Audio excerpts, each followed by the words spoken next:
use your powers for evil. Evil? Your evil is mine.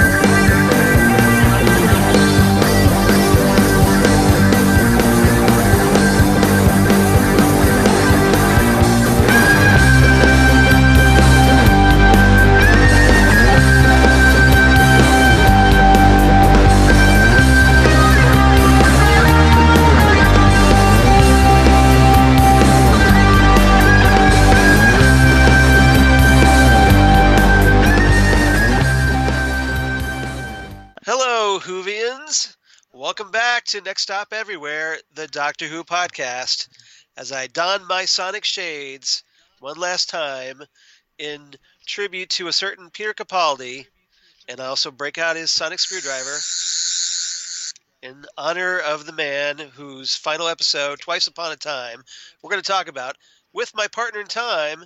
Who else? Jesse Jackson. Well, happy Boxing Day. As we record the day after Christmas. Yeah, very nice. I saw what you did there. Yes, it was. I hope you had a wonderful holiday. I had a great Christmas. I hope you had a great Christmas, Jesse, and I hope everybody out there had a great holiday, and hope everybody has a great 2018. Trust us, we're time travelers. We know it's going to be a good one. Absolutely. I actually had a very Doctor Who Christmas. As we have talked about before, Chris Jackson is engaged to a wonderful young lady named Erica. And she, my present from them was a bag of Whovian goodness. I got a new Who shirt that I'm wearing. They got me got me also a new Weeping Angels mug and a Doctor Who backpack that looks like a TARDIS. Yes, and that's she didn't understand that was, so Linda suggested on Christmas Eve that we pulled up Blink and watch it together. So at 1 a.m, we're watching Blink, and so and my son had never seen it. That, by the way. Yes, it is, and he was like, "They're creepy as hell." I said, "Yes." Yes. We did, and then we were like, I said, "Can you imagine they make Weeping Angel nightlights? What are they trying to do to their children?" That's the way they do it. Yes, and Linda kept going. She goes, "Yeah, it's like this." She did a Weeping Angel impersonation. And then, of course, they all stayed up, and all 4 of us watched the Christmas special together. So it was very nice. And I'm sure you and my lovely daughter, Lori, had a great one. We were watching, obviously, the Doctor Who marathon on BBC America. I was tweeting furiously that, well, hey, wouldn't it be great if BBC America actually showed other Doctors besides the last 3, because there's so many episodes and we only get the last 3 Doctors. You notice they don't air Christopher Eccleston's episodes anymore in BBC America. Did they lose the rights, or I don't know what's going on, but So, Charles, did you realize, because I did not know this till today, I was reading, in the past the Christmas special was, before the modern era, they rebroadcast what was the most popular episode of the previous season, and that's what was the Christmas special. It wasn't an original show done but for Christmas. They just would replay a greatest hits of, and it many times got better ratings than the original airing, because Christmas Day, or the night of Christmas, was always a special night to watch Doctor Who. It is. Yeah, it is. I thought that was pretty obviously cool. You've got your family around, and Doctor Who has always been a family show. It's not a kid's show, and I kind of take umbrage with somebody that tries to dismiss it as a kid's show, because it's a family show. Just like you watch Star Trek or Battlestar Galactica or what have you. So, And I did make a point. Chris and Linda wanted to know, and we'll get to this point in the Christmas episode where they land the ship. And they're going to explore this desolate world to go visit our special database. And both Chris and Linda wanted to know, why do they always make it spooky? And I said that is one of the traits. I said, in fact, there is a whole book of people giving their memories of Doctor Who, of peeking behind the couch or Right. scenes from behind the couch. I said, the used to be that they would make it so that the kids would hide behind the couch because of the monsters. And so that's kind of a tradition to make it a little bit creepy and a little bit scary. And they said, oh, that's kind of cool. So Excellent. they were nice. That sounds great. Yeah. That is. Yeah, it was really nice to have Very the good. family That's good. engaged. Yeah, that had to make So, you very yeah. proud. Yeah, That's I good. did. I was very All proud. right. So as I sit here in my Peter Capaldi T-shirt, yay! So I'm representing Yay. Capaldi. Obviously, we're going to talk about Twice Upon a Time, which just aired last night. So we're kind of scrambling Yes. a little bit. So please bear with us if we're not as smooth and professional as we normally are, because as if we ever As are, if we but, ever are, but yes. This is why you like us, right? It's that kind of like relatable, Absolutely. everyday schmo charm we have. So let's get into it, because we got a lot of feedback this week, as you might expect about this episode, especially with Absolutely. Jassy like sounding out the alarm bells to everyone, saying, "Hey, we're going to talk about Twice Upon a Time. Get your feedback in." All right, so. Getting into the episode, obviously here we're going to talk about Twice Upon a Time.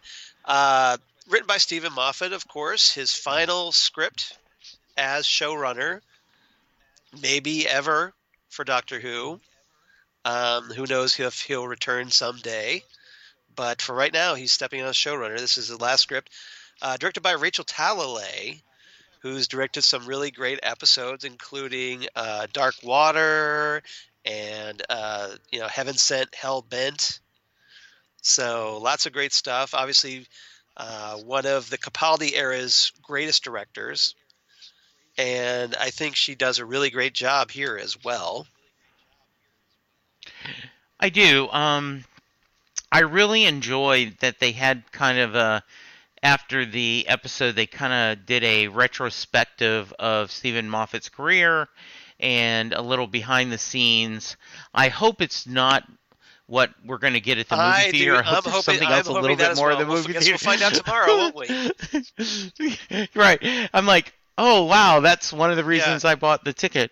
But she talked about how thrilled she was that she was getting a chance to direct this episode. And so she seemed very enthusiastic about it. Understandably nervous, because it is such a big episode. But I think she more than acquitted herself on this one.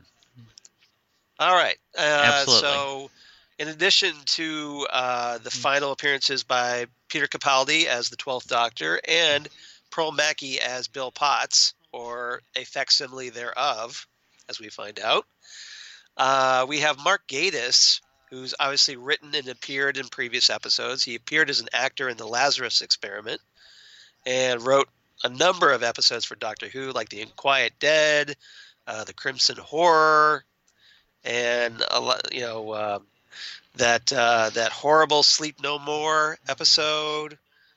But let's see, he wrote the Adventure in Space and Time, which redeemed himself after Sleep No More, in my opinion. Absolutely. So lots of great episodes from Mark Gatiss. So obviously he's tight with Stephen Moffat, as you know, if you watch Sherlock. And here he gets one last chance to kind of make a major contribution. Oh, and of course he wrote An Adventure in Space and Time. How can we forget that? Which of course starred David Bradley. Yes. Here he appears, as we find out eventually, as Captain Archibald Hamish Lethbridge Stewart. Now, I was a little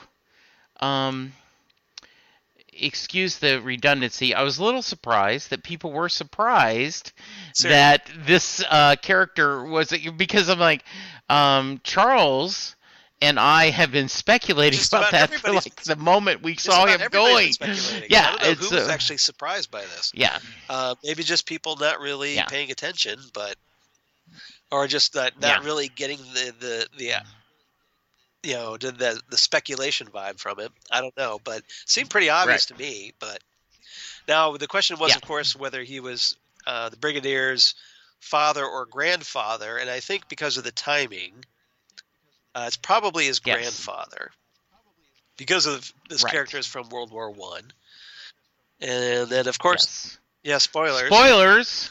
Yeah, like, what do you mean one?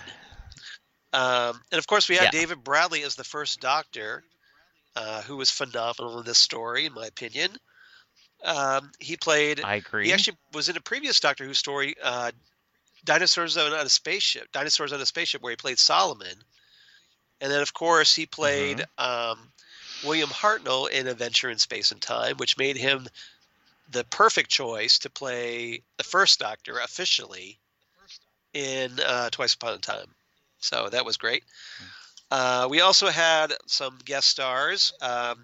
We had Nikki Amuka Bird, who played Helen Clay, or at least that reproduction of Helen Clay, the that kind of glass woman that was featured in the from the testimony in this story. So Yes. she had actually appeared in a Torchwood episode, which was called Okay. Sleeper, where she played a character named Beth Halloran, and who was essentially like an alien secret, like sleeper agent that gets activated. So if you remember that story, Sleeper. Toby Whithouse played the German soldier that faces off with Archibald Lethbridge Stewart in that crater. I did not know that till I read afterwards, and I thought that was a really nice Toby little cameo. Whithouse obviously has written a number of episodes for Doctor Who, including School Reunion. He's written I think it was the Lie of the Land he wrote, and then he wrote last year's Under the Lake Before the Flood 2-parter. So he's written a number of Doctor Who stories. So it's kind of interesting that we have two Doctor Who writers facing off against each other in that crater. So there's another big in joke, or at least little in reference. We have Lily Travers, who played Polly Wright in a very quick cameo, far too quick for my liking. She's notable because if you watch the movie Kingsman: The Secret Service, she played Lady Sophie, who was the woman that Eggsy and a couple of other agents were trying to pick up in a nightclub. That was their mission. So that's her, Okay. in case you're wondering. Actor named Jared Garfield played Ben Jackson, instead of taking over, of course, for the late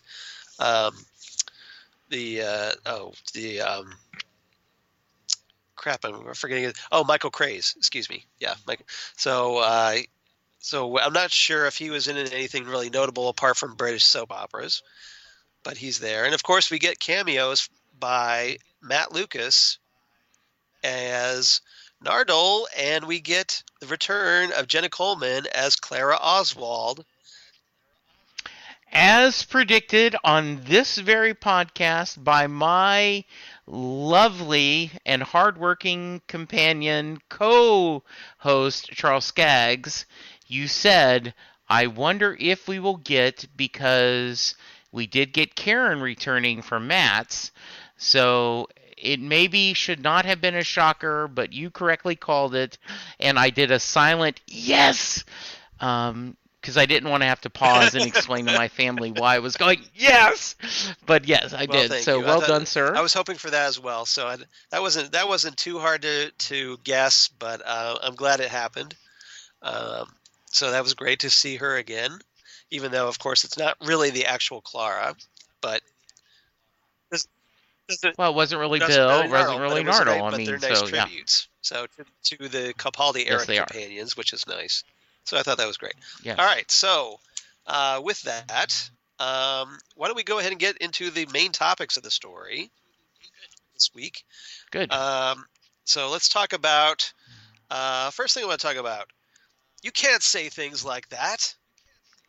And this is the First Doctor, as of course played by David Bradley, and he's got some rather interesting attitudes toward his companions that we want to discuss.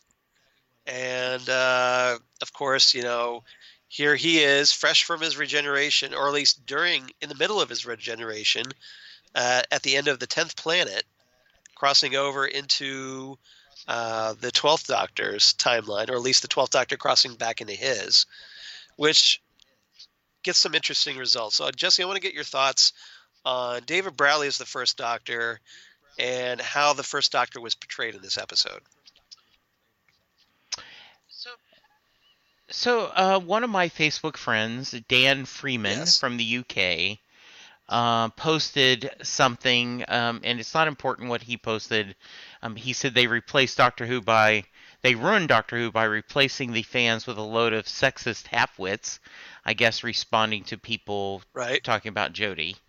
And the Facebook feed got filled with people complaining about the First Doctor's portrayal. Right. That they felt like because he was that era, and this is my words, I'm summarizing what they're saying. They said that they were retrofitting the time, his character with the sexist comments and this, feelings. And I replied it, and then I got out of the argument quickly, because we had just watched The 10th Planet. And it was not. It just was the way the show was written. It was the mindset of the middle '60s. Whenever this episode, whenever the 10th Planet was filmed, that they didn't know what to do with the female companions, and so I felt it was funny yet not a gag to have the First Doctor going kind of dusty. Polly's been a little slack, on her job. I also thought it was really nice that he didn't foresee that there would be this string of companions, even though he has had his share of companions. If I had any regret, I would have liked to seen how one of the two doctors mentioned about all the companions, because Capaldi makes the thing, it takes you a while, but you get here in the long run. It just would have been nice to discuss all the different companions. I loved David Bradley in this role. I was so glad that they refilmed scenes of the 10th Planet. In fact, if I was going to reverse the polarity, I would say go back and watch the 10th Planet if you hadn't, because I think it was... because it really gives you that feeling. I was thrilled that they refilmed him, and with the replacements of the characters showing those scenes, it felt seamless. And Chris and Linda and Erica understood that, I said a few things. I'm like, okay, you have to understand, I explained regeneration. I explained this is the very first Doctor. They've got an actor playing that right before, and they're pulling the scene from where he regenerated the first time, and now the current Doctor regenerating. That's how this is kind of the yin and yang. And I just loved it. I loved his being a smartass to the 12th Doctor, mocking the sonic screwdriver and the sonic glasses especially, and then Capaldi going, "I never want you to take them off." Just having them. I have a picture when Chris was 10 or 11. He put sunglasses and a knit cap on his grandmother, and took a picture of her looking all, like hip, and that's what it kind of felt like you were doing to your grandfather. I think I want to see another episode of him, untold tales of the First Doctor. Yeah, I cannot, I could just keep babbling on. So I liked it, You Charles. sound How about pretty- you? Just guessing, but you're a little enthusiastic about it. Yeah. Yeah. Yeah. Well, Yeah. first I should mention that, hey, if you're in the mood for more of David Bradley's The First Doctor, you got to check out Big Finish, because they're coming out with a 2-adventure set of First Doctor audio adventures with him and the cast from An Adventure in Space and Time as Ian, Barbara, and Susan. Wow. Why do they not sponsor us? Because we give them so many everybody in plugs. Doctor Who should be plugging the hell out of Big Finish, because Yeah. Big Finish Uh, fills in those nice gaps that sadly the television show doesn't have enough episodes to do. But Right. So I just want to mention that, in case since you brought it up. okay. I love Okay. David Bradley as the First Doctor. I thought he did a really nice job. As far as the criticisms going toward his sexism and essentially coming off like everybody's racist grandpa, a little bit, Yeah. although more sexist than racist, thankfully. That I think Moffat was just trying to play that joke of like, well, hey, Hartnell, believe it or not, back in the 60s, did say things like in the Dalek Invasion of Earth, talk about giving Susan a smack on the like a good smack bottom because she ran off and did something stupid. But again, it was the 60s. But Moffat, I guess, is just I think he played that joke too often. Like it would have been. It would. I Okay. think everybody would have thought it was funny if it had just happened like once and they acknowledged it and then moved on. But Moffat kept beating that horse a little too much, in my opinion. And it's just like, Okay. okay, well, how many jokes are you going to make about Polly and coffee? Really? So I think there's some grounds to that criticism, but again, Okay. I thought that I think a joke here and once or twice and then moving on would have been. I think it would have came out much better. And I think the episode would have been better off for it, in my opinion. So, but Okay. as far as Bradley goes, I thought he was great. I thought he had great chemistry with Peter Capaldi.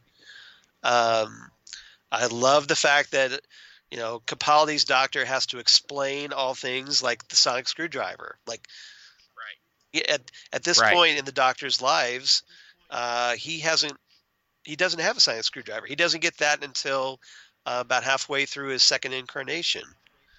With so that hasn't happened. That's in his future, and so he's obviously very alien, or the concept is very alien to him.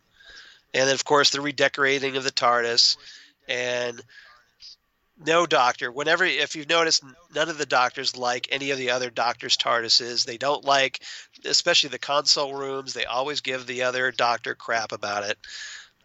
So, of course, he's going to compare Capaldi's console room like a French restaurant, which I thought was rather funny. I did. I do think it is good shtick, but it would be kind of nice just every once in a while for someone to go, wow, I like it. This is very cool. But no. The doctors they're are not always going critical to. of each other. That's just the way it is. And, Yes, they are. it's like if you had met for example, like if you had gone back in time and met your 16-year-old self, and you'd be like, Yes. what are you wearing? Look at you. Look, come on. Are Yeah. you serious? Are you serious with that? No, I get it. So, Yes. So I think there's a Right. lot of that to be said. Especially since I went to high school in the Yeah. 70s. Trust me. There would be there and said that. Yes. I want to see those. All right. All right. So, I guess anything else about the First Doctor before we move on? No, I thought it was good. I thought it was a very nice moment, and they played it the right way, where he said, quit playing with your tools, quit playing with your toys. Use your mind. Just look at the photo and and see what we're seeing. And I thought that was really nice done. That sometimes, and they have made that point before, the Doctor doesn't need all that paraphernalia. He's his mind is his dangerous most dangerous and weapon. smart just by himself. Yes, Yeah, it I is. totally agree Absolutely. with that. So, Okay. but Okay. yeah, I would have liked to have seen some more of the 10th Planet stuff, just so I could see more of Ben and Yes. Polly. I would have liked to have had. I kind of mentioned this in our previous episode that I would have liked if they could have fleshed that story out a little bit more. But obviously that wasn't the case. They essentially just inserted the first Doctor, gave him a special bonus adventure in between scenes in that story, where he's in between where he leaves Yes. Polly and Ben, goes out into the snow to the TARDIS, and then we see him regenerating. They just kind of worked that in. Well, and I'm sure you read there was a line that was deleted from the script on the 10th Planet that said something about kind of Tennant's Right. version, I don't want to go. So kind of taking that and putting it in between that moment is just really brilliant.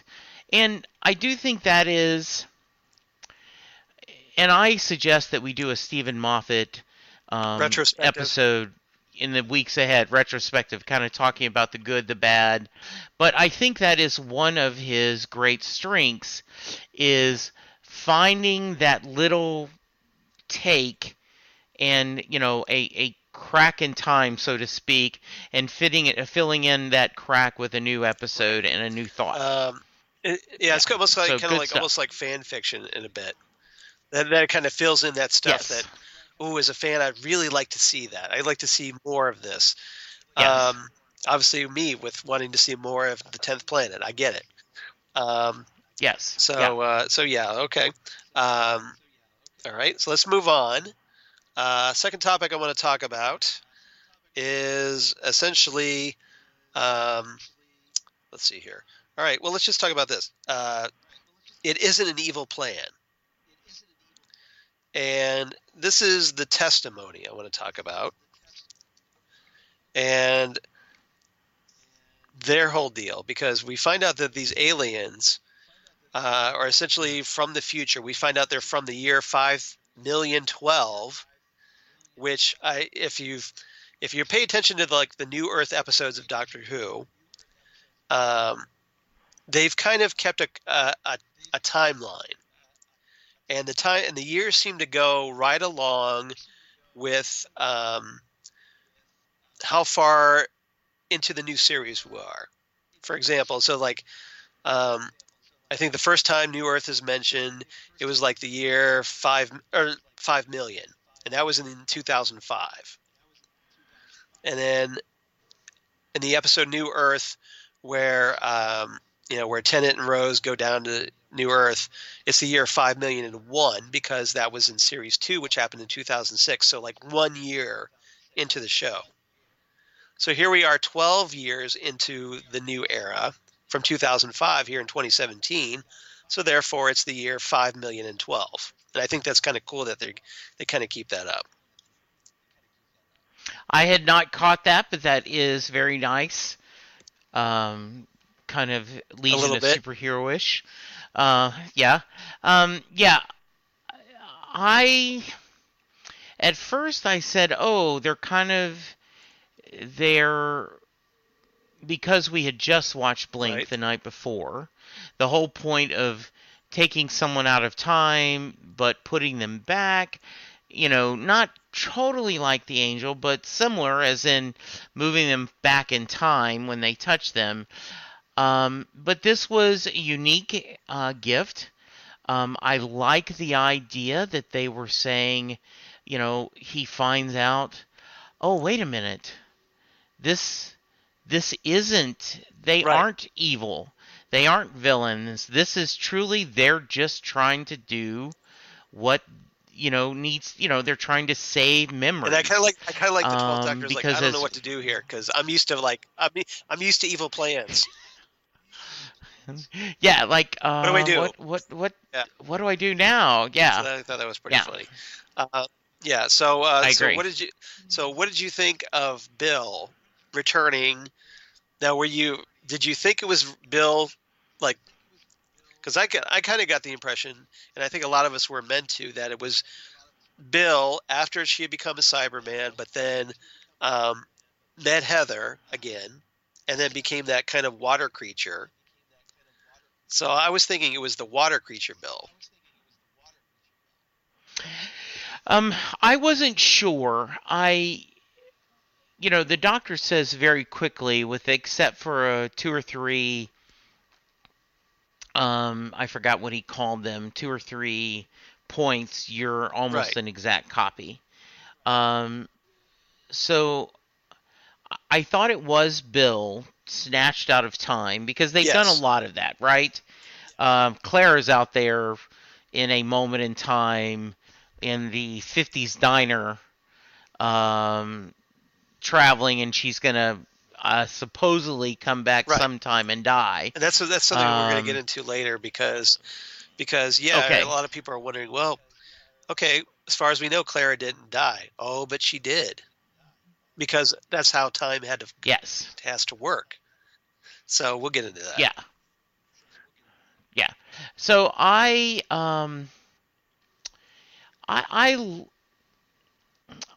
just assumed it was Bill out of that moment.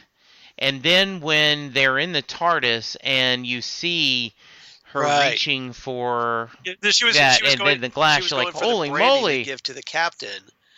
And I had to, Yes. I kind of got a Lori because here she is looking at her phone. And I'm like, ooh. And she's like, what? Yeah. I'm like, well, if you'd watched, if you weren't looking at your phone, millennial, that, Yes. you would have Yes. noticed there was a glassy arm. So it's not really Bill. Yeah. And I was like, oh. So, and I thought that was Mhm. I thought that was rather. But- and, credit to Rachel Talalay, the director. She just did some really great stuff in this episode. Like, I did, and I felt I liked the fact that when she makes the point, what are we but our memories? Where she keeps arguing, especially when you see the doctor says they do not Right. have an evil plan. Then you can believe, oh, well, wait a minute, this is, the actual Bill, or as close as we're going to get. it's I a really really good like that. delve into existentialism a little bit because Yes. if you're into existential philosophy, that the question is, well, is it the person or are a person's memories the sum of their life? Right. So are the memories what makes that person the person, or is it the body? Mm-hmm. So Yes. in this case, their argument, the testimony's argument is, well, hey, we've got her memories. It's her. The doctor Yeah, isn't exactly. quite buying that. I think the doctor is more, well, like, Bill was turned into a Cyberman. You're not a Cyberman, therefore you're not Bill.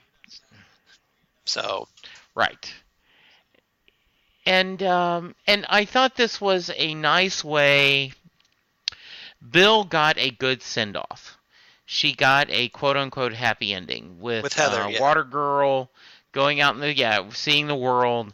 So, but I like this way.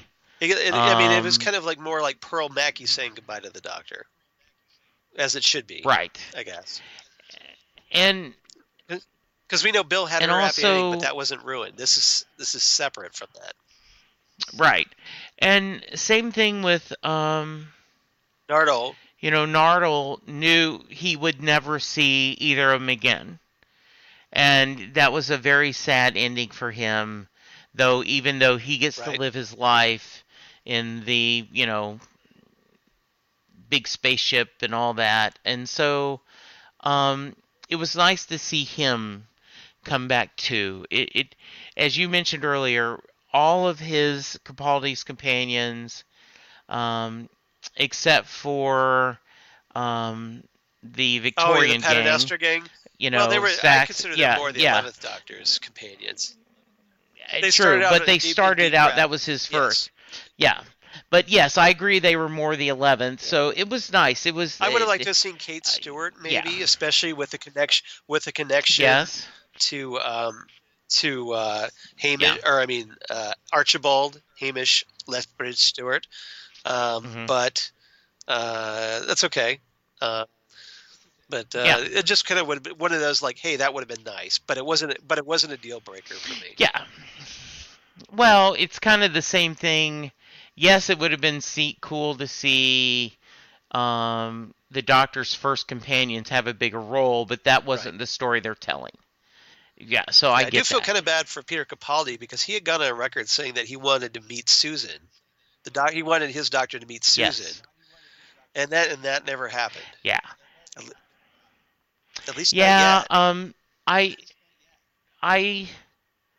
I actually was a little sad when they started naming how few episodes he did. Was it 39? Is that the right number? They mentioned that Capaldi was in. This is his Capaldi 40th. was in. So he did an even 40 with this So, story. Yeah, and it's kind of. I mean, it's less than Matt Smith, which is less than David Tennant. Yeah. Yeah, and maybe that's just what the modern era is going to be. I understand the timing with a new showrunner and getting a fresh start, but despite some of the other fandom, I would have liked to seen another season with him and Bill and Nardole. I would have liked to see that. Or at the very least, I would have been interested to see Bill with the 13th Doctor. Yes. I thought that could have been interesting, but unfortunately, because with Capaldi leaving and Stephen Moffat leaving, they cleaned house. Yeah. And to start fresh, just like they did back in 2010, when Moffat took over from Russell T Davies. And I think that's a fair thing to do. I think there is a lot to be said for, I've given you a blank canvas to work on. And so, yes, but it doesn't mean I just loved Bill. Well, hopefully we'll see her again in a reunion special or something. Yeah, so that would be nice. Just fingers crossed that hopefully we haven't seen the last of Pearl May, or even if she does Big Finish audios with Capaldi, wouldn't that be awesome? So hopefully fingers crossed someday. So, all right. Mm-hmm. Better take your vitamins, kids. Make sure we're still alive for that. Yeah. Yes, absolutely. Okay, so let's move on to our third topic. Laugh hard, run fast, be kind. And this, of course, is Peter Capaldi, as in his final appearance as the 12th Doctor. So I want to get your thoughts on what you thought of Capaldi in his final story. I don't understand. Well, first off, I loved it. I loved seeing him again. I loved his pride, yet irritation at his grandfather, the original Doctor. I don't... are we specifically talking the regeneration, or is that going to be a different topic? Separately. So let's do everything else but all right, regeneration. Yeah. So I liked him. I liked him going to see Rusty. That was a nice callback to Into the Dalek, which was Capaldi's second story. Yeah. So that was I really liked that. It was well done, and there was just enough sadness in Capaldi's performance. I don't understand. There's two ways to look at this. The part of me goes, why should he be tired? Because he just got 12 new, he just got another dozen regeneration. So part of you should think as you are the first Doctor. Well, I have an explanation for that. However, I know. Hang on. Waiting. And then the other half, though, is finish your thought. In a way, he is past the expiration date. There is supposed to be 12 regenerations. He's actually the 13th regeneration because Tennant had 2, and the whole timey-wimey thing, even though he's the 12th Doctor.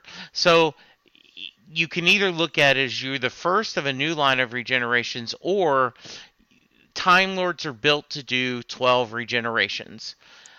I have done more than that, so I have lived a life longer than even a experienced Time Lord should live. And then also when you think about, they made it very clear that Tennant had all kinds of adventures. When he shows up in the Hawaiian shirt, you see all of Matt Smith's adventures we don't see. When he comes back to the diner to meet in the at Impossible the Planet, lake. or Impossible Astronaut. Yeah. Yes. Yeah. So they have both had incredibly long lives. So when I look at it that way, I excuse his I'm just tired. I'm tired. And it is hard not to think of a regeneration as a death, though it truly is just a,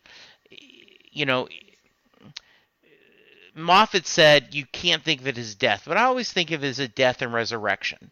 It is a rebooting the computer, and a rebirth. So I liked.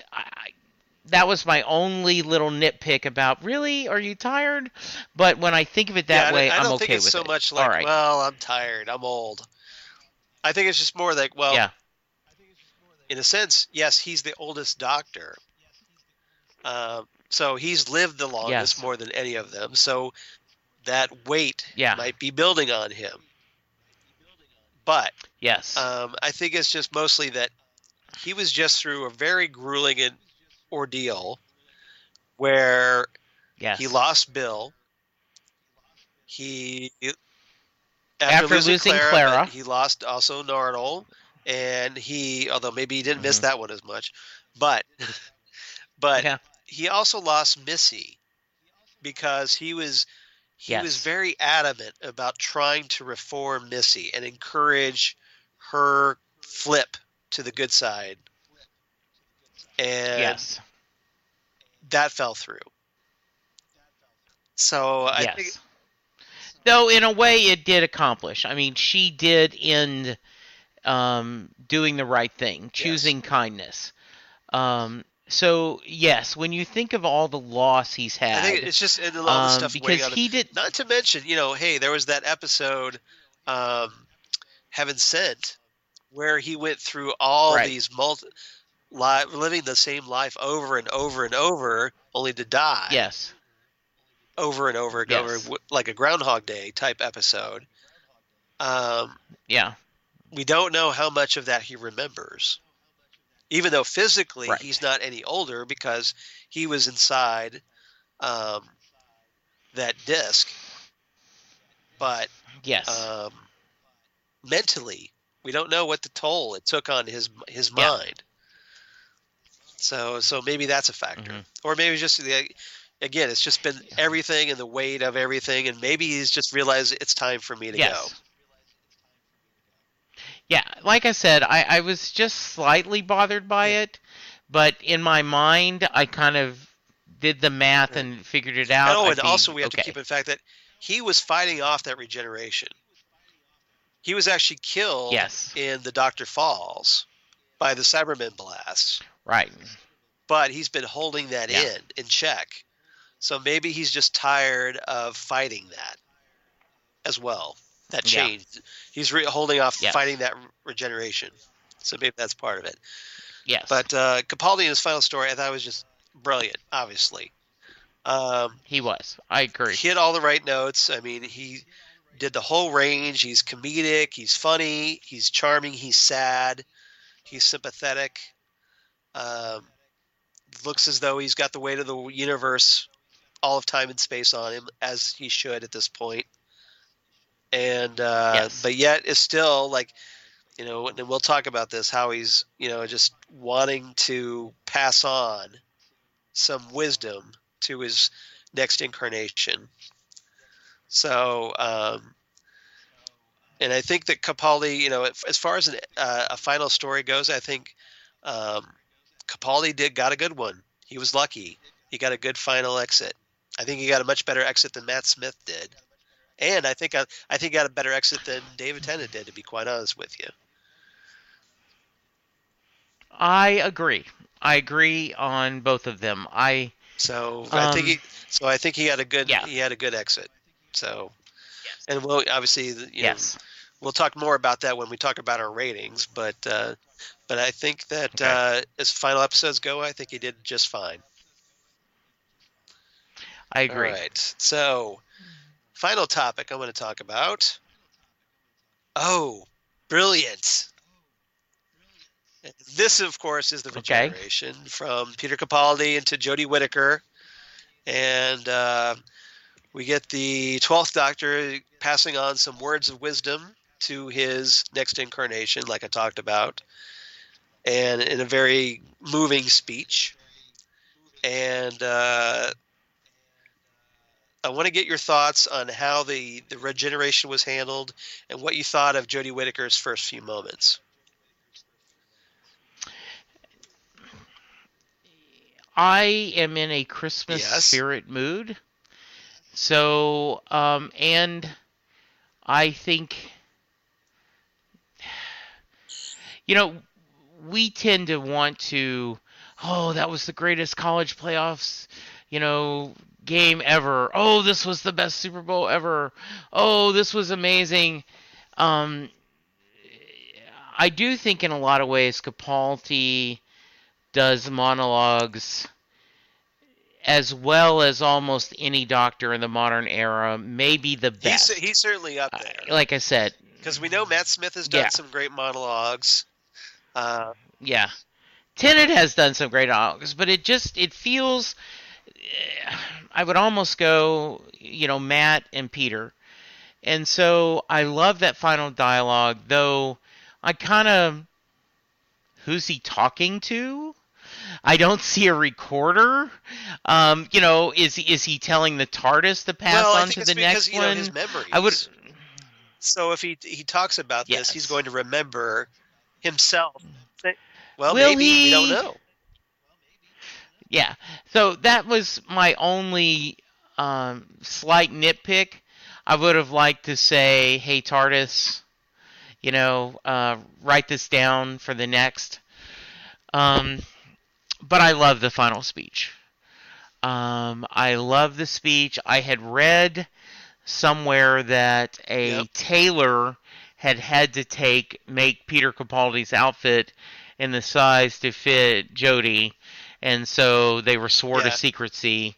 So I knew she was going to show up that way. I think it is. I always find it a little silly, though I understand of the new incoming showrunner has to write that final scene, and it's like you write one sentence and then this action kind of, why do you always have to have a crisis, but you want a cliffhanger. I get it. This is just something they're doing with the modern era, and I'm not sure it always works, but obviously when you change showrunners, you want people to come back, so you're trying to create that cliffhanger to get them to come back for your new show, which is but I loved the image of her looking into the computer screen, and then you get the image of her. I'm always excited about a new Doctor, and I'm always thrilled and ready to give that actor a chance. I didn't know anything about Capaldi, but I was excited that we got a new Doctor, but I am. The idea that we're getting a female Doctor just thrills me because the potential is so much there.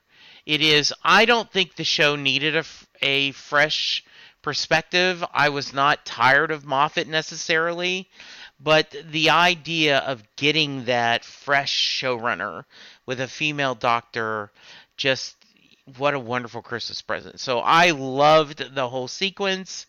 I loved the advice. I am hoping you're going to do it in your normal Charles fashion. In my, because I mean, there's other kind of fun lines, but that is by far the best, kind of story. So yeah, Yeah, absolutely great. Capaldi, again, he sells it. I love the way he kind of prowls around that TARDIS console set. I mean, if you notice, he's Yes. constantly moving. He's up on the upper levels and then walks down to the TARDIS, down to the console and kind of, every so often he would collapse and then bring himself up and then start Yeah. spouting off again. Just when you think he's done, he gets another like his second wind, and he goes right into another lengthy go around.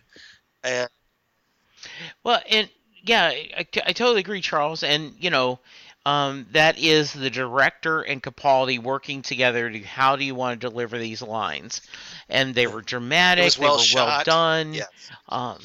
Yeah, it was just truly. Once again, I'm probably overselling, but this is one of the best regenerations we've seen.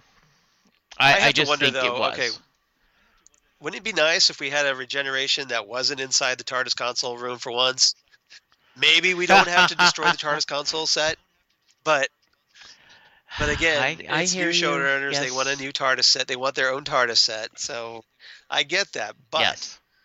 You would think the Doctor would learn by now that maybe going to the inside the TARDIS is not the best thing to do right now, especially when now we're shooting energy out of every orifice, these days, as opposed to the classic era. But absolutely. But again, we have that. We have the destruction of the TARDIS set. The regeneration sequence itself was shot rather well, I thought. Instead of doing like a traditional that kind of facial morph, we get the morphing of the eyes, and then we pull back. We don't really get to see her at first, as Jodie Whittaker as the Doctor, but we kind of get reflections because she's looking. We're kind of looking through her eyes, which I thought was a really interesting way to do it, as she's looking at the console with those new eyes, and then she kind of you kind of see a glint of the TARDIS, the rotor column, reflected in her eye, and then she kind of catches a glimpse of her reflection in the monitor screen, and then we get the full reveal, and then she's kind of staring. We see her staring at it, and then the 13th Doctor now gets that big smile, and she goes, "Oh, brilliant!" And then, of course, all chaos goes wrong and crazy because of all the chaos that just happened, the TARDIS doors fly open. She gets sucked out. And we have to watch our Doctor pronouns now because, she slides out and is falling and falling and falling.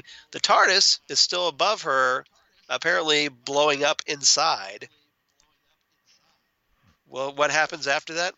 We'll find out. To be continued. To be continued. Probably in September of 2018 because ARG. So. Yes. But thankfully, you all have Next Stop everywhere, so don't worry, we've got you covered. But I thought it was a great regeneration sequence, very exciting. Cannot wait to see it on the big screen tomorrow night. Yeah, I'm looking forward to seeing it too. I watched it a second time this morning, enjoyed it immensely, and looking forward to seeing it on the big screen. I was watching that BBC documentary that airs directly after the episode on BBC America. Did you notice that Capaldi, when he was filming his regeneration scene, he acted like he didn't know who his replacement was? He said he makes this. He's talking to the crew, and he's like, "Well, whoever's going to be taking over, I'm sure they're going to love you as a crew just as much as I did." So I kind of I had not. Capaldi filmed his regeneration scene before they announced the casting, they probably kept it pretty close to the vest. So if they had cast by that point, maybe he didn't know, or maybe he was just pretending he didn't know. But I thought, Yeah, that's yeah, interesting. I so had not thought if you about haven't, that. if you That's still have a great. DVR or whatever, go back and watch that. I do. I thought that was the most interesting thing about that documentary. Cool. So, Okay. Good. but yeah, I kind of wonder. I was like, well, did he not know who was following him? So Mhm. interesting. All right. So I think that about does it for our main topics. So unless there's anything else I you want think to talk so. about before we move on to best lines. No. 'Cause I know we got a lot of feedback to talk about. Yes, we do. I don't have too many lines. I think Mark Gatiss was absolutely wonderful. The couple of times he said, once again, I'm a little behind. Or then I think there were words in there that was supposed Right. to explain what we're doing. But I only picked one because we had so much feedback, and I knew you'd always have. But I just love the idea perhaps there's just some bloke wandering around putting everything right when it goes wrong. I love Quantum Leap. Was that Bill's quote? Yeah, that was Bill's quote Right. to the First Doctor when he's talking about, not why he left, but what he was running to. And the idea of, I wanted, why does good win? Why does good win? And I wanted to find out. And I think that's as a good a reason. And, and we'll talk about this when you talk about it. I love Moffat kind of put it to bed. We're never going to learn the Doctor's name because, you wouldn't even understand it if you heard it. But I just love Bill looking at him similar to like when Robin Hood looked at the Doctor and talked about maybe we'll both pretend to be heroes. Perhaps there's just some bloke wandering around putting everything right when it goes wrong. And that's the Doctor. And that's why we love him. Yeah. All right. Absolutely. All right. How about you, Charles? You got a couple for us? But I didn't want to steal any of your lines. Okay. So. All right. So no, go first for it. line I have is the First Doctor as he walks into the 12th Doctor's TARDIS for the first time. And he's like, "My TARDIS! Look at my TARDIS! Have I been burgled?" That was funny. Which was great. I like that a lot. And yes. Anything else? Any other lines you have? Okay. All right. No, go ahead. Keep on a roll. Another line I have is the First Doctor kind of getting into why the 12th Doctor's TARDIS looks the way it does. And the 12th Doctor said, well, it's, the lighting's atmospheric. So the First Doctor replies, "Atmospheric?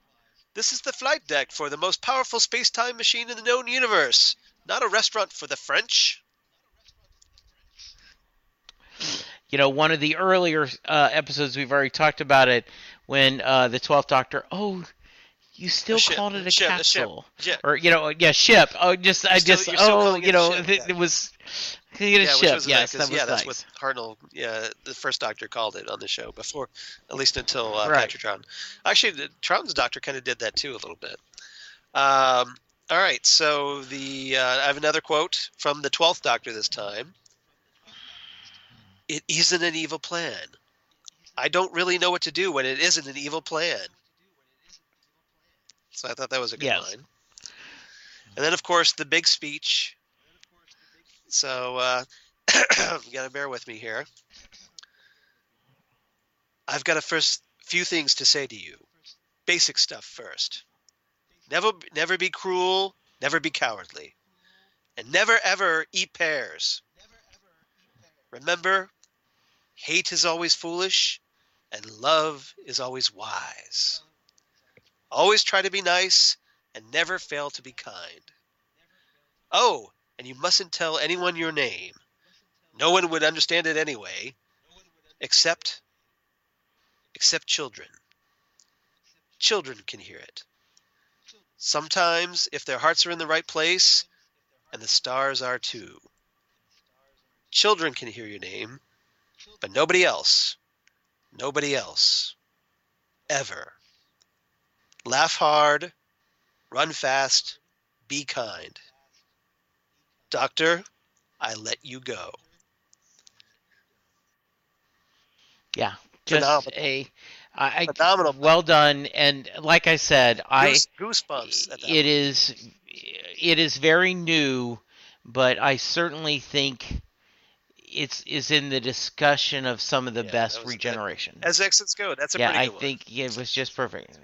Yeah, it is a great exit line. Yes. Yes. So Charles, what's your rating? I did have some problems with, again, how the first Doctor was. I think that joke was kind of beaten to death about his sexism, and I kind of was a little disappointed that Ben and Polly didn't get more to do because, hey, you went to all the trouble of casting new actors and they only show up for like a few seconds. So I gave this one 9 rings that no longer fit because of that very I like poignant that moment where Yes. the 12th Doctor's ring falls to the TARDIS console room floor because Jodie Whittaker, much slender hand, doesn't fit her anymore. I'm feeling sentimental. I'm actually a little teary-eyed as we talk about this. I give it 10 out of 10 heads of invisible hair. Very nice. That's why I did not mention that line that Nardole had. They didn't get my hair right. Yeah. That's absolutely just that was great. Brilliant. Yes. Okay, so reverse the polarity. Well, as you might expect, this one's kind of obvious. And again, we're kind of running on just one day, so I didn't have a whole lot of time to prepare. So I hope you're okay with me just kind of sliding this one by. But it's a pretty solid choice, I think. So we're going to reverse the polarity back to 1966 with the 10th Planet. And you know the episode that we just talked about last episode? Yeah, that's the only reason I was like, we're kind of timey-wimey, it reminds me a little bit of that. Now you understand why I wanted to talk about what I did. Yeah. Yeah, the joke about how do you keep someone busy, flip over, and then you put over, flip over, and it they keep flipsing over and over again.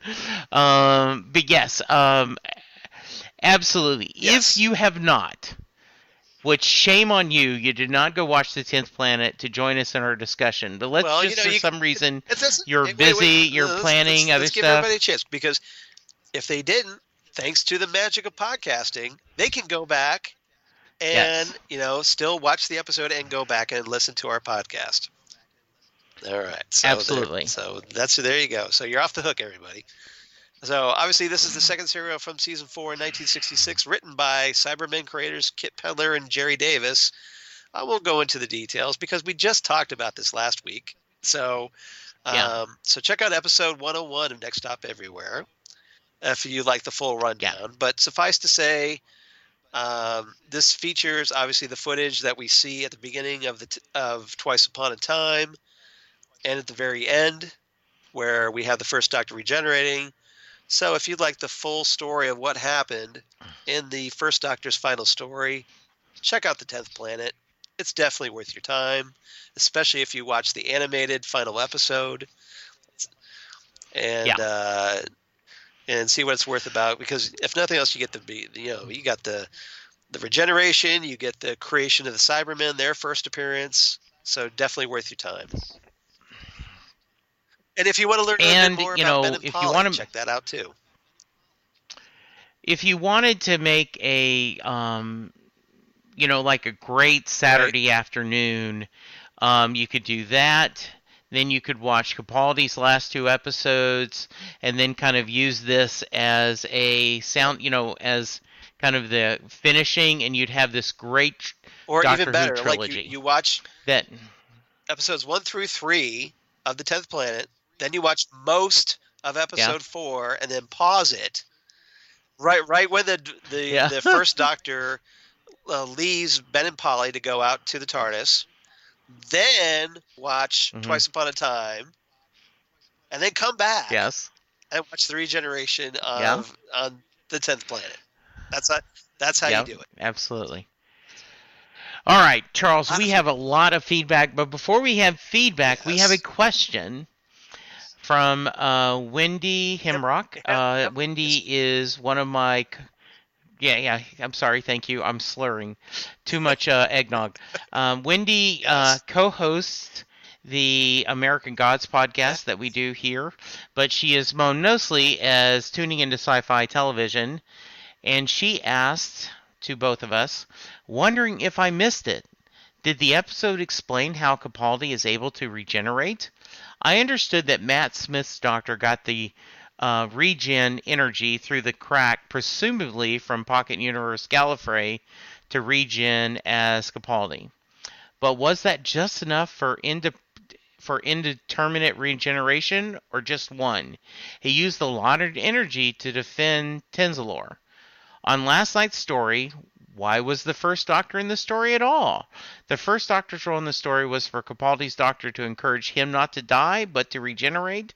The First Doctor had no influence on Capaldi's ability to regenerate, unless I missed something. You want to take first crack at it, or you want me to? Why don't you go ahead and take first crack? I have my own thoughts on this. So let's see what you think. So I believe that when the elders, Time Lords, the Time Council, the Time Lords, the Council, Council of Gallifrey, I believe they reset and gave the Doctor a whole new set of regenerations at the end of that episode. So that's what I believe. That's what that was done. Doctor. And yes, the time of the Doctor. And so I believe that's why he was able to regenerate. Yeah, so it wasn't just Doctor enough for one. one. How many regenerations he has? I don't think. Could be one. Right. Could be 100. Yeah. Yes. We don't know. And I think the reason why the First Doctor was in the story, there's two reasons. The real world reason is Moffat thought this would be very bookendish for the first and the 12th, kind of finishing this era as we move forward with a woman doctor and a new showrunner. But also, the whole reason why they were able to meet was the First Doctor was having doubts because this would have been his first regeneration. And he had lived a good life. He supposedly, we assume he had a wife. He had at least one child because he had a granddaughter, unless we try to think that she was just someone that called him grandfather. But air quotes, yeah. But we to believe he had a family, and we kind of write in our mind that something bad happened, and something that Charles and I believe, because of Gallifrey's actual society and things gone, caused this loss. He has traveled, he is tired, and he's thinking, do I just to be or not to be? He is thinking this, and the idea that the same people, because let's not forget, these are the same individual, just in different versions of themselves, both doubting at the same time, cause this bump in time, or this time anomaly. And so therefore that's how they met. And then so to work through this, they both determined, what the heck, let's go on this ride again. So that's my answer to that. Wendy, Charles, how close am I to your theory? I think you did. I thought you did a good job explaining that. The only thing I would add is as far as why the First Doctor was there, part of the story. They've kind of, over the various Doctor Who episodes, especially in Moffat's run, they've kind of intimated that the TARDIS takes the Doctor where he needs to go. Yes. So I'd like to think that the TARDIS was realizing that the 12th Doctor was fighting off his regeneration. He didn't want to regenerate. So the TARDIS took him back to 1986 at Snowcap Base, where his first incarnation was regenerating and experiencing a lot of the same reservations that you talked about. So I like to think that the TARDIS was essentially trying to teach the Doctor a lesson here. I like that a lot. I agree. I mean, obviously it wasn't stated, but there was that comment at the end of The Doctor Falls where the Doctor's like, "Why did you bring me here?" And he's talking to the TARDIS. So I'd like to think that that the TARDIS is deliberately brought him there so that he could kind of be reminded, and use that to move on, to push through this regeneration. Yes. Absolutely. I like that a lot. I did like the comment about the reason why the TARDIS is a little bigger is because you try holding in your gut all the time, right? Or something along that line. At this age. Or so like that. yeah. So hope that answers your question, Yeah, Wendy. thanks for the We question. appreciate the question. Keep us on our toes. Yes, Devin Pike, who has been on the podcast with us before, and a great guy living here in Texas. He sent us a voicemail, so I'm going to insert that here. Good evening, Time Lords and Time Ladies and companions, one and all. It's Devin Pike, and just a brief bit on last night's Twice Upon a Time Capaldi finale / Christmas special. Just blown away by it. It will go down easily as one of the best Christmas specials out there. My money's still Husbands of River Song for the most impactful and my favorite. But, man, you've got to have Twice Upon a Time in the conversation. Brilliant way for Capaldi to exit the scene, and a great cap on his 3-series tenure as the Doctor. I am shattered by it because it doesn't feel like Capaldi had 3 full seasons, because it took them about a year to figure out how to write Capaldi correctly for the Doctor and how to display him properly. But the combination of Rachel Talalay and Stephen Moffat was just this 1-2 punch that was just phenomenal. And, you know, David Bradley was amazing as the first Doctor and struck all the right notes. I'm sincerely hoping that Jodie Whittaker's Doctor has a TARDIS to run around in, because all indications are that she doesn't for a good part, if not all, of her first series. So we'll see how it rolls. Once again, love listening to Next Stop Everywhere, and I hope you guys had a wonderful holiday and have a fantastic 2018. Much love. Cheers. All right, go ahead. So, comments about Devin's? Yeah, Devin brings up, obviously he's very, he thought he enjoyed the episode, obviously. This is speculation only. So his concern is that maybe he's found something, read something on Reddit or what have you about rumors about what's coming up in the show. I don't know. He does have connections to Doctor Who people, so maybe he's heard something through the grapevine. That maybe the TARDIS isn't going to be around for the first few episodes, but I don't know. I mean, I haven't heard anything to that effect. I think it's a little soon. I think so too. I'm not saying here's what wrong. I'm dreading, I'm just Charles. Saying that I haven't heard anything. No, I'm not either. So it hasn't really hit my radar yet. Yeah. So here's my dread, is that I think that's an interesting story point to take if they say the Doctor is without the TARDIS. However, I dread so with a female Doctor, we have to change it up. Yeah, versus, the first we Doctor don't give her. the first female Doctor doesn't get her TARDIS. Yeah. Right, and I'm like, no, but please, just this storyteller has decided. Yeah.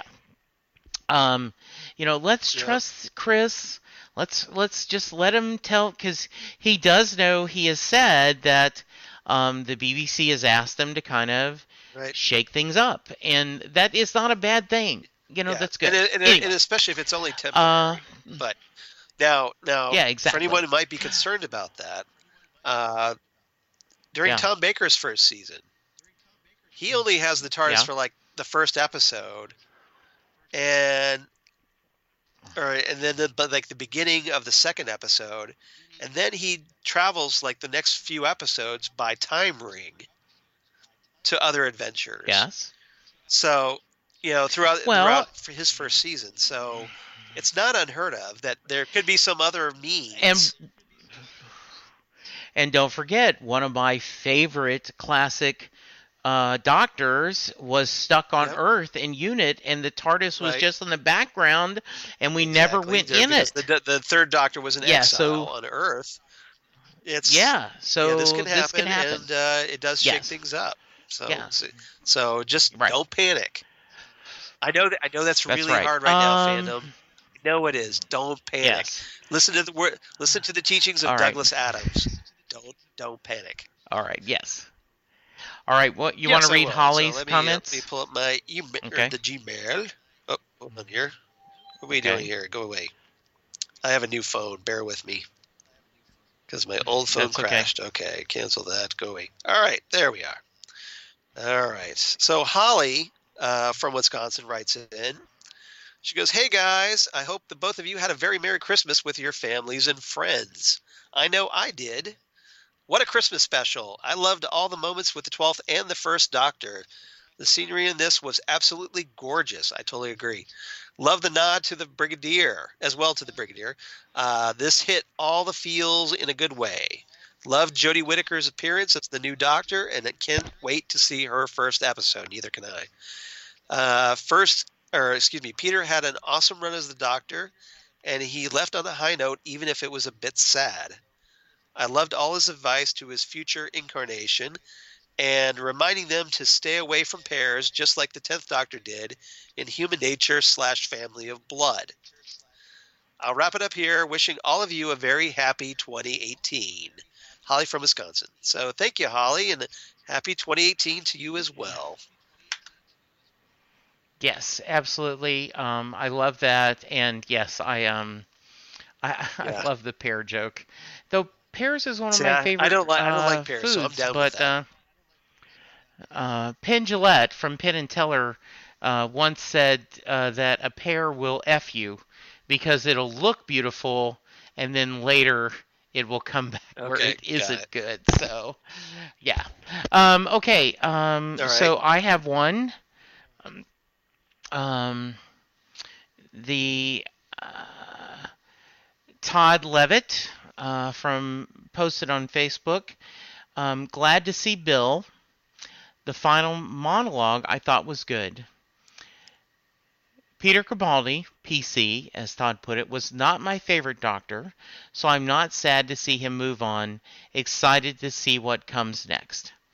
You know, Todd, everyone has their own kind of feelings. I've liked what Peter did, and I get that a lot of people, he's a very different kind of Doctor, but I do definitely agree with you. I am excited to see what comes next. Yeah, exactly. So we can all agree on that point. Yeah. Because, I was a big fan of Peter Capaldi's Doctor, and it's obviously it's as far as I'm concerned, it's a loss, but I'm looking forward to seeing what Jodie Whittaker does. I think she's going to be great. Yes. All right, next. Next. We'll get some feedback from, friend of the show, Ken Schaefer, who writes in. Hey. Hey, Ken, if you're listening, hopefully you are. 7 minutes between commercials. Really? It nearly ruins the experience. And he's talking about BBC America, of course. Yeah, so Yes. I have to pause. So, for those of you who don't know, Ken watches everything via DVDs, Yes. Blu-ray box sets. He watches nothing real time.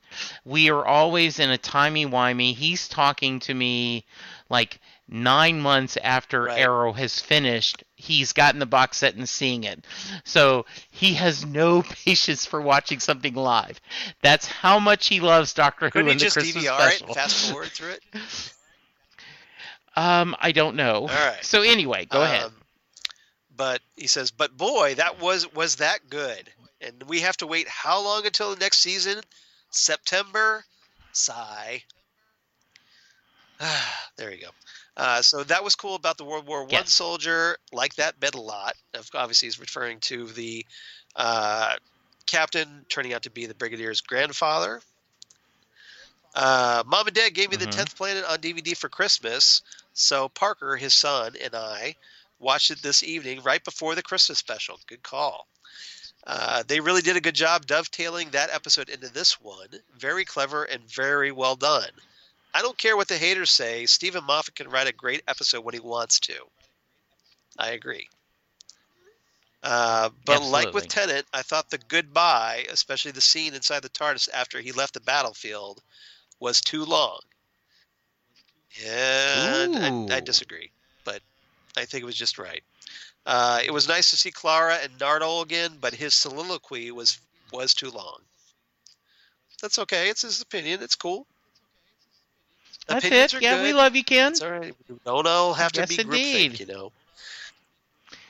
You know, and Ken is not the softest marshmallow. So. Oh, I thought he was a fuzzy little teddy bear. All right. Ken wraps up. And if the whole TARDIS blowing up and her falling to Earth is a dream, well, it's now her, is a dream, I will be pissed. I don't think it's a dream. I don't think it's a dream. Don't worry. I don't either.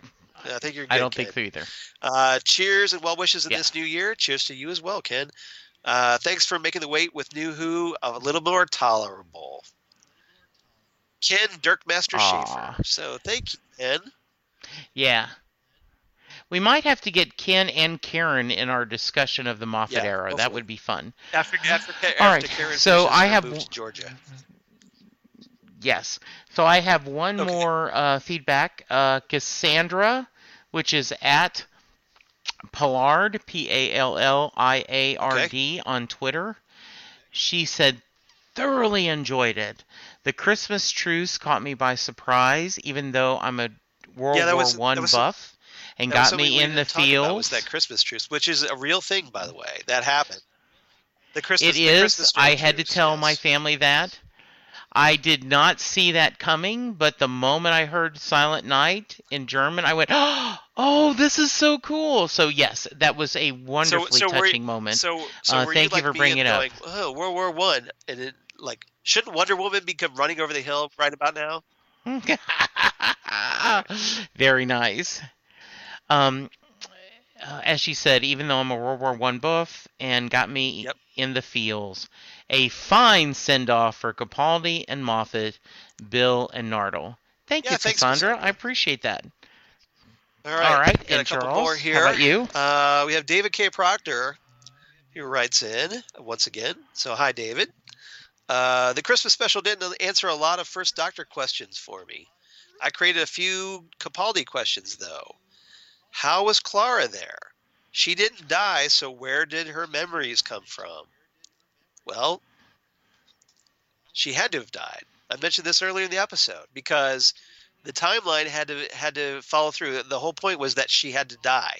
It's just that she's taken the really long way around to getting back there to that point where she has to die.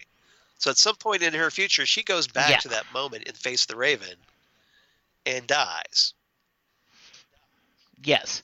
Because of time travel, she could spend, 5,000 years exploring, but sooner or later she will come back, and at the end it will only have seen like a second, and so she would have come. So yes, that's how they had it. Obviously she did die, so that's how that was answered.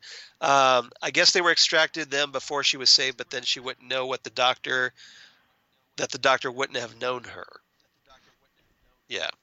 Right. So now that a lot of that stuff was just to resolve the whole issue of the doctor not remembering Clara, so that was taken care of, thankfully, because Moffat did that. Go figure. He points out, David writes in and says, Bill never died either. Plot hole or hand wave, if you will. Well, technically, Bill did die. Bill was dead. Remember, Bill was a Cyberman, then got caught in the blast, and then died, killed over. So it was only just then that after Bill had died, that Heather showed up and turned her into a water creature, brought her back to life, Right. essentially. So Yes. actually, Bill did die.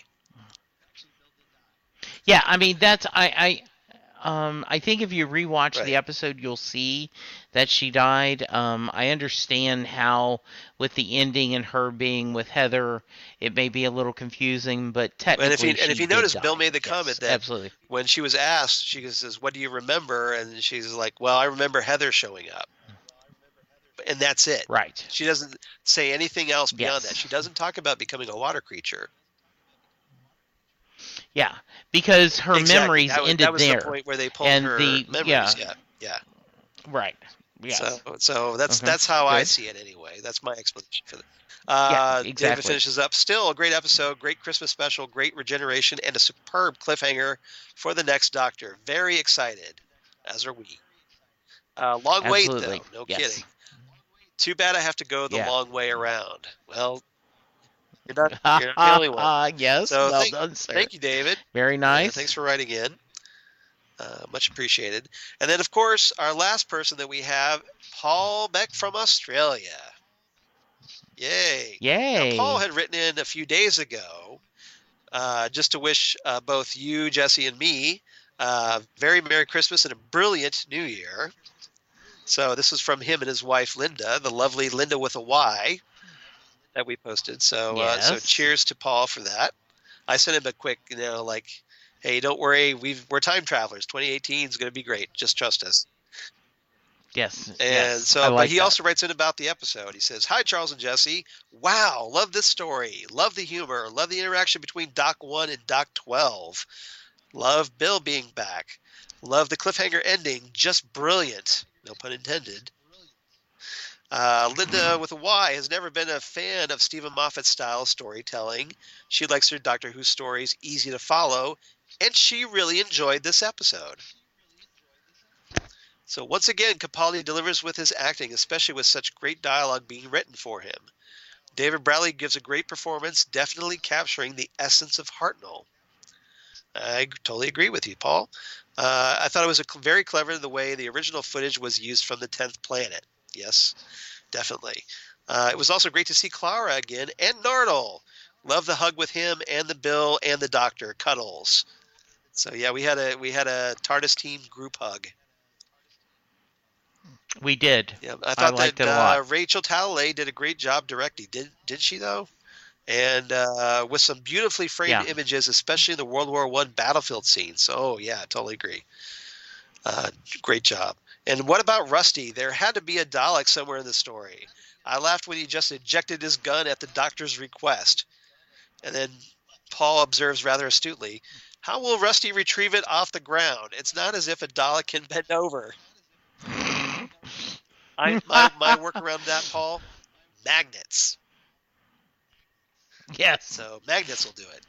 And finally, the regeneration scene. What a scene. The Doctor decides to go on and all hell breaks loose as he regenerates.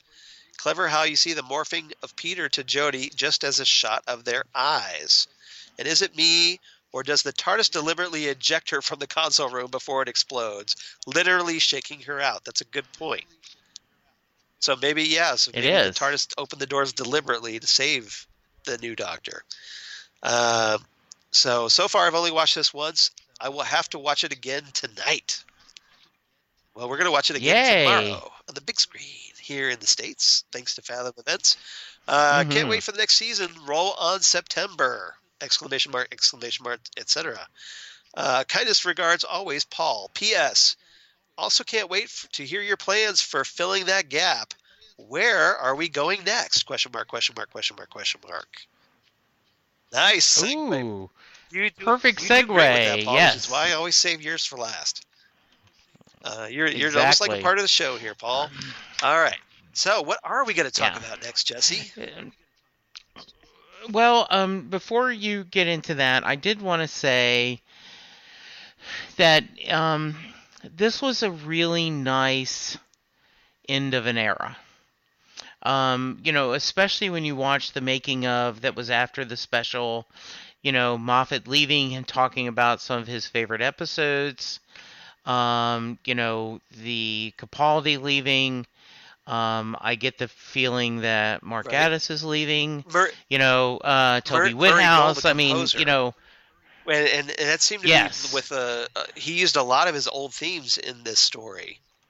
So Yes. The wonderful Clara's theme, which is truly one of my favorites. it is a beautiful theme. Yeah, it is. So, I'm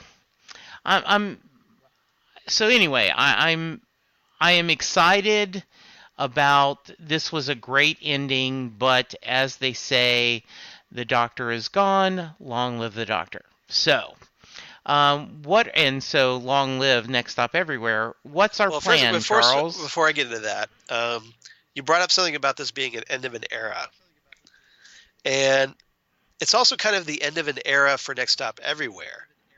Because when we first started this podcast, like back in 2014, if you can think back that long, over 3 years ago, yes, we started with the Peter Capaldi era, and those were our first episodes. Was running down series 8, and yes, so here now at the end of the Capaldi era. So yeah, it's kind of like we're kind of closing one door, and we're opening a new one with Jodie Whittaker. So.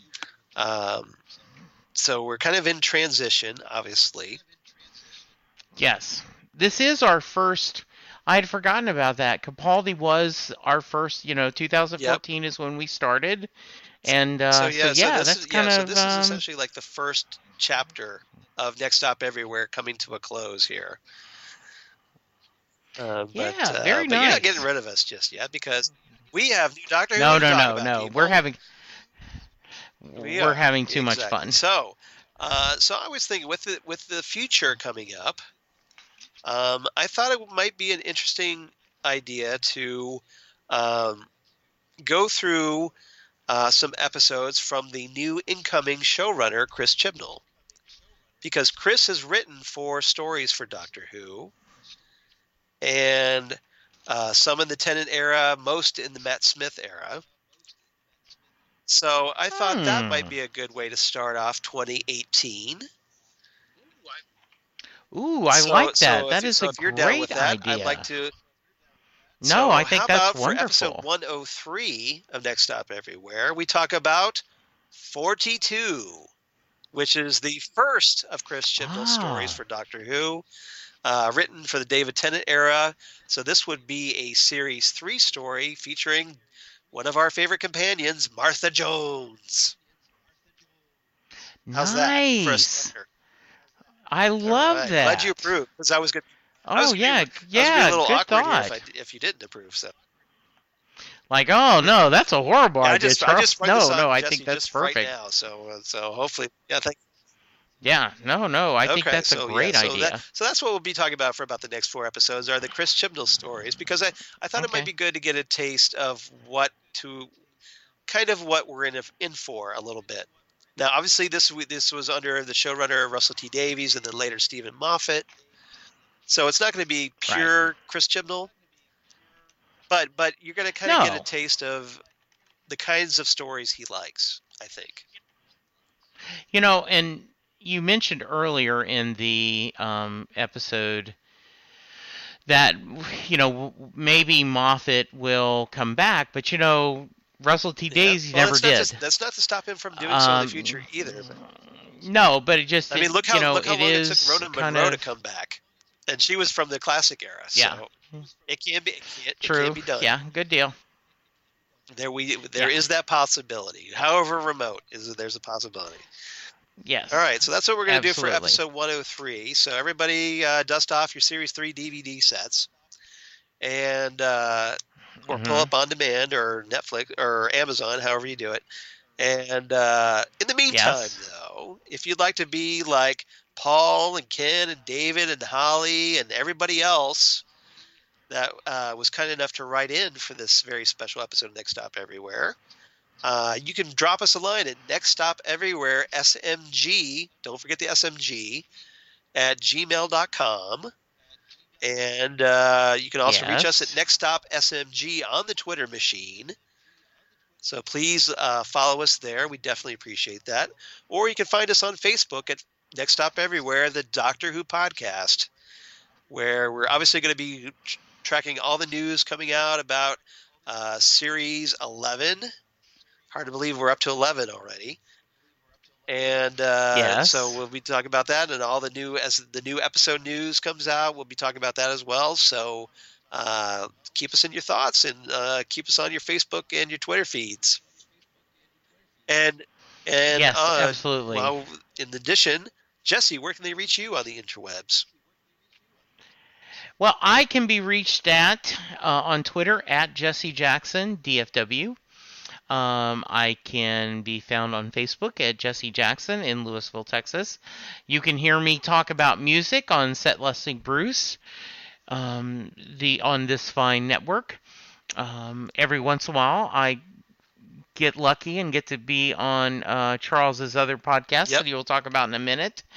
Welcome anytime. And breaking news. I submitted an application to Dallas's Fear Fest that is happening the first weekend in May here in Dallas for a press pass, and they gave me one. Yeah.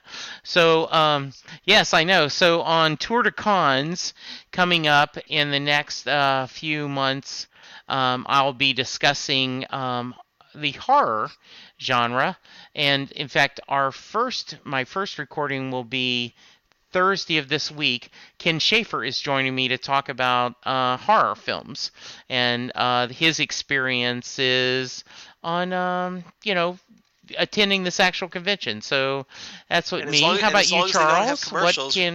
Ken's good.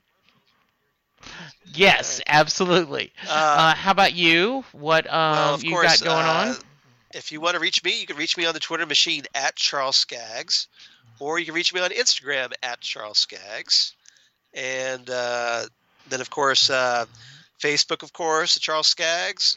Google Plus for all you crazy kids in the Google Plus. Shout out to Karen. And then, of course, my blog, Geeky Things. Damn good coffee. And hot. Damn good coffee and hot, where I talk about Doctor Who and Next Stop Everywhere and all kinds of comics and sci-fi goodness. Finally posted my review of Star Wars The Last Jedi, which is a very long review, so it took a while to get done, but hey, holidays, go figure. And so hope you enjoy that as well. But all kinds of comics and sci-fi news, and of course news about Doctor Who. So please check out my blog, Damn Good Coffee and Hot. Otherwise, please check out my other two podcasts I do for Southgate Media, including the Phantom Zone podcast, which Jesse, of course, has appeared on once or twice and is always welcome back, that I do with friend of the show, Karen Lindsay, and also Ghostwood, the Twin Peaks podcast that I do with Zan Sprouse, wife of comic book artist Chris Sprouse, where we talk about all things Twin Peaks. So please check those out. And Jesse and I have a little project that we're going to be finally getting around to here in a few days. And I need to find us some theme music and a logo. Yes. And I was actually hoping, I was going to think about try to reach out to friend of the show, Tom, and go, hey, Tom, can you do this again for us? Well, if he's willing, that would... Yes, exactly. But we'll see what we can come up with because we've got a little project that we're going to be announcing very shortly. So stay tuned, everybody. Absolutely. As if you're not tired of us already. Yes, this is going to be fun though. Yes. So Charles, do you have a quote? I do, and this is going to sound redundant, but I thought it was the appropriate quote. I may have already used this before. I know you've said it many times. But let's end with, one day I shall come back. Yes, I shall come back. Until then, there must be no regrets. No tears, no anxieties. Just go forward in all your beliefs and prove to me that I am not mistaken in mine. Goodbye, Susan. Goodbye, my dear. There. And I thought it could not be a better thing as we were blessed That's with the obviously first from Doctor. the Dalek Invasion of Earth, one of my all-time favorite First Doctor stories. So thank you for that, Jesse. Yes. Very great quote. Hmm. And so, No yeah, problem. come on back, 2018. We're not done yet. It's not over yet. We're on for a brand new ride, and it's going to be brilliant, obviously. And so come on back, episode 103, as we talk about 42. Yay! Yay! So we'll see you next All right. time right here, All right. Next Stop Everywhere, the Doctor Who podcast. Bye, everybody.